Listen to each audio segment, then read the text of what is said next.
सबैजनालाई नमस्कार। म भरत बिरालो बुटाथकी।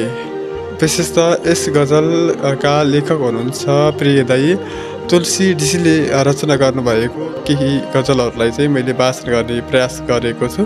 कृपया जस्तो लाग्छ त्यस्तै सल्लाह सुझाव अनि प्रतिक्रिया कमेन्टमा छोड्न सक्नुहुन्छ। त्यसै गरी मेरो युट्युब च्यानलमा गएर सबैजनाले युट्युब च्यानललाई सब्सक्राइब गरेर साथ दिनुहोला र कस्तो लाग्छ सल्लाह सुझाव पनि कमेन्टमा छोड्न सक्नुहुन्छ है त।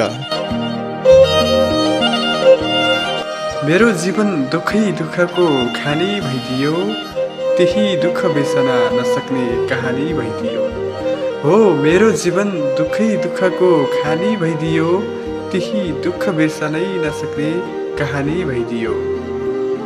हे जिन्दगी कति दुःख दिन्छस् त मलाई, हे जिन्दगी कति दुःख दिन्छस् त मलाई, त्यही कहानी जानी नजानी भइदियो, त्यही कहानी जानी नजानी भइदियो।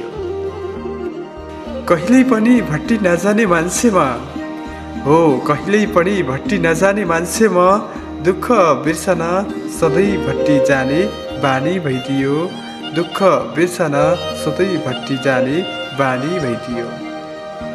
मेरो जीवन आफ्नै तरिकाले बिताउँछु भन्दा भन्दै, हो मेरो जीवन आफ्नै तरिकाले बिताउँछु भन्दा भन्दै, किन यो जीवन अर्कैको मनमानी भइदियो। हो मेरो जीवन आफ्नै तरिकाले बिताउँछु भन्दा भन्दै, किन यो जीवन अर्कैको मनमानी भइदियो, किन यो जीवन अर्कैको मनमानी भइदियो। जान्न भन्दा भन्दै परदेश जानै पर्ने भो, जाँदा जाँदै ढाका टोपी लानै पर्ने भो, जाँदा जाँदै ढाका टोपी लानै पर्ने भो। देशको चिनो ढाका टोपी लगाई परदेशमा, देशको चिनो ढाका टोपी लगाई परदेशमा, बाध्यताले परदेशी खाना खानै पर्ने भो, बाध्यताले परदेशी खाना खानै पर्ने भो।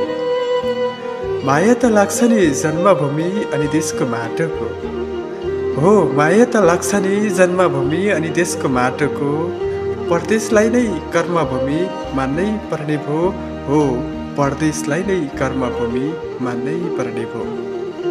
देशमा केही गर्ने वातावरण नभएपछि, देशमा केही गर्ने वातावरण नभएपछि, केही गर्नलाई परदेशलाई छान्नै पर्ने भो, केही गर्नलाई परदेशलाई छान्नै पर्ने भो। पहिले पहिले आफ्नो खास बनायौ किन, आज आश देखाएर निराश बनायौ किन। गर्छु गर्छु भनी तडपाएर आसमा राख्यौ, हो गर्छु गर्छु भनी तडपाएर आसमा राख्यौ, केही नगरी जिउँदो लास बनायौ किन, केही नगरी जिउँदो लास बनायौ किन। अझै पनि केही आश्वासन दिन्छौ कि पुग्यो महोदय, जन्मभूमि छोडी परदेशको बास बनायौ किन, हो जन्मभूमि छोडी परदेशको बाटो बनायौ किन। तिम्रो लागि जे गरे पनि केही नगरे जस्तै भो, हो तिम्रो लागि जे गरे पनि केही नगरे जस्तै भो।